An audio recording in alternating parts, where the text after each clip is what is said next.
Hello and welcome to dawn of coders. So आज हम solve करेंगे count pairs sum in matrices. तो पहले प्रॉब्लम समझते वो है क्या। तो हमें प्रॉब्लम में दो मैट्रिक्स गिवन होगी, mat one and mat two. ये हमारी रो वाइज और कॉलम वाइज में स्ट्रिक्टली असेंडिंग ऑर्डर में हमारे सॉर्टेड है मैट्रिक्स। अब जब भी हमारे पास सॉर्टेड कीवर्ड का इस्तेमाल होता है तो एक बड़ी हाई पॉसिबिलिटी होती है या तो इसमें बाइनरी सर्च का इस्तेमाल होगा या फिर टू पॉइंटर अप्रोच का। तो इस प्रॉब्लम में हम टू पॉइंटर अप्रोच यूज़ करने वाले हैं। तो क्वेश्चन में हमें करना क्या है, हमें दोनों मैट्रिक में से एक एक एलिमेंट सेलेक्ट करना है सच दैट दोनों का सम हमारा 21 के इक्वल हो, और हमें काउंट बताना है ऐसे कितने पेयर्स इन दोनों मैट्रिक्स के अंदर प्रेजेंट है। तो अगर हम इस मैट्रिक्स में देखें तो 20 और इसमें 1 का पेयर करके 21 बन रहा है, 5 एंड 16 का पेयर करके 21 बन रहा है, 13 एंड 8 का पेयर करके 21 बन रहा है, एंड फाइनली 11 एंड 10 का पेयर करके हमारे पास 21 बन रहा है। तो कुल मिला के हमारे पास इसमें चार पेयर्स बन रहे हैं। तो लेट से हमारे पास ये पहली मैट्रिक्स है और दूसरी मैट्रिक्स है। आई कोमा जे से हम एक एलिमेंट को पॉइंट आउट करेंगे एंड इसमें हम पी कोमा क्यू से एक एलिमेंट को पॉइंट आउट करेंगे। शुरुआत में आई कोमा जी 0,0 होगा, या that means zero row and zero column, and P comma Q हमारा n-1 रो यानी last row and last column पे प्रेजेंट होगा। ओके, हम ऐसा क्यों कर रहे हैं, क्योंकि आई कोमा जी 0,0 पे, इसका मतलब ये इसके स्मॉलेस्ट एलिमेंट के पास है, एंड पी कोमा क्यू हमारे पास इसके ग्रेटेस्ट एलिमेंट के पास है मैट्रिक्स 2 में। तो हमारे पास जो टू पॉइंटर अप्रोच होती है वो left most element and right most element के सम से चलती है, क्योंकि लेफ्ट मोस्ट हमारा स्मॉलेस्ट होता है एंड राइट मोस्ट हमारा ग्रेटेस्ट होता है। अब सबसे पहले हमने सम को देखा 1 + 20, तो क्या ये हमारे टारगेट 21 के इक्वल है? यस, ये हमारे इक्वल है। तो हम क्या करेंगे, अपने काउंट को +1 कर देंगे। उसके बाद हम जे को इंक्रीमेंट कर देंगे, क्यू को हम डिक्रीमेंट कर देंगे। फिर हम दोबारा चेक करेंगे कि क्या हमारे इन दोनों पेयर का सम 21 के इक्वल है। तो 5 + 16 भी 21 होता है। तो अगेन हम काउंट को +1 कर देंगे। फिर हम जे को इंक्रीमेंट करेंगे एंड क्यू को हम डिक्रीमेंट कर देंगे। अगेन हम चेक करेंगे कि क्या हमारे पास 6 + 13 21 है। तो ये नहीं होता है। अब हम चेक करेंगे 6 + 13 हमारे पास होता है क्या, 19। तो 19 क्या हमारे टारगेट से कम है? तो 19 टारगेट से कम है। तो एक्चुअली में हमें जो वैल्यू चाहिए टारगेट जितनी चाहिए। तो अगर हमें अपनी वैल्यू को टारगेट के बराबर करना होगा तो हमें सम को इंक्रीज़ करना होगा।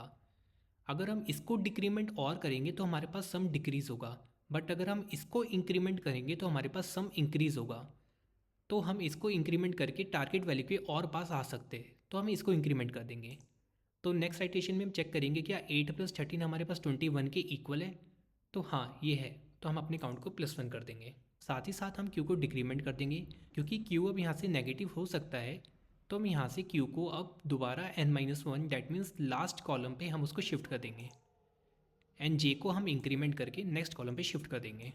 अब हम चेक करेंगे 10 + 12 क्या हमारे पास टारगेट की इक्वल है? नहीं, ये 22 है। तो ये एक्चुअली टारगेट से बड़ा है। तो क्या हम जे को इंक्रीमेंट करके टारगेट के पास जा सकते हैं? नहीं, क्योंकि अगर हमने जे को इंक्रीमेंट करा तो हमारा ओवरऑल सम 12 + 11 डेट मीन्स 23 हो जाएगा, तो बढ़ सकता है। तो इस समय हमें अपने सम को कम करना है। तो सम को कम करने के लिए हमें क्यू को डिक्रीमेंट करना होगा। अब हम चेक करेंगे क्या 10 + 10 हमारे टारगेट के इक्वल है? नहीं है, ये हमारे टारगेट से कम है। तो टारगेट से कम है तो इसका मतलब हमें अब जे को इंक्रीमेंट करना होगा। अगेन हम चेक करेंगे क्या 11 + 10 हमारा टारगेट के इक्वल है? हाँ, ये हमारे पास है। तो हम दोबारा काउंट में अपने +1 कर देंगे। इसके बाद जे हमारे पास और इंक्रीमेंट नहीं हो सकता क्योंकि ये आउट ऑफ बाउंड्री हो जाएगा, तो हम जे को दोबारा 0 पे शिफ्ट कर देंगे, क्यू को हम डिक्रीमेंट कर देंगे। अगेन चेक करेंगे क्या 15 + 9 हमारे टारगेट के इक्वल है। तो 15 + 9 हमारे पास 24 आता है, तो ये टारगेट से बड़ा हो रहा है। तो 15 + 7 हमारे पास अब 22 हो रहा है। तो 22 अगेन हमारे टारगेट से बड़ा है, तो अगेन हमें क्यू को डिक्रीमेंट करना होगा। अब 15 + 4 हमारे पास 19 है। तो 19 हमारा टारगेट से कम है, तो इस बार हम जे को इंक्रीमेंट करेंगे। 16 + 4 हमारे पास 20 है, अगेन ये टारगेट से कम है, तो हम जे को दोबारा इंक्रीमेंट करेंगे। अब 18 + 4 हमारे पास 22 है, तो ये टारगेट से बड़ा है, तो हम इस बार क्यू को डिक्रीमेंट करेंगे।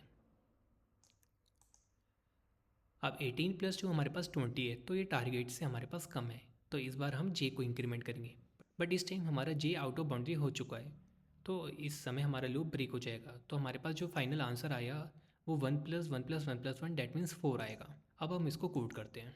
सबसे पहले हम एक काउंट वेरिएबल लेंगे और जो चार पॉइंटर्स से हमें चाहिए होंगे उनको लेंगे। आई एंड जे को हम 0,0 पे इनिशियलाइज़ करेंगे और पी क्यू को हम n-1 पे इनिशियलाइज़ करेंगे।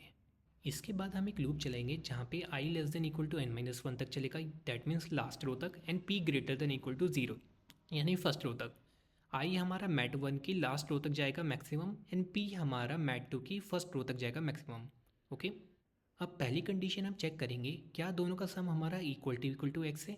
अगर ये है तो हम अपने काउंटर को हम +1 कर देंगे, साथ ही साथ हम जे को इंक्रीमेंट करेंगे एंड क्यू को डिक्रीमेंट करेंगे। एंड अगर हमारा दोनों का सम ग्रेटर देन एक्स हो जाता है डैट मीन्स अब हमें अपने सम को कम करना पड़ेगा। तो सम को कम करने के लिए हमें क्यू को डिक्रीमेंट करना होता है। एल्स अगर हमारा सम लेस देन एक्स है तो हम अपने जे को इंक्रीमेंट करेंगे ताकि हम टारगेट सम के पास पहुंच पाएँ। अब इस कंडीशन में हम ये देख रहे हैं अगर कहीं भी हमारा जे आउट ऑफ बाउंड्री हो जाता है तो हम आई को इंक्रीमेंट करके जे को दोबारा ज़ीरो पे इनिशियलाइज़ कर देंगे। सिमिलरली अगर हमारा कभी क्यू आउट ऑफ बाउंड्री हो जाता है तो हम पी को डिक्रीमेंट करके क्यू को दोबारा n-1 पे इनिशियलाइज़ कर देंगे एंड लास्टली हम अपना आंसर रिटर्न कर देंगे।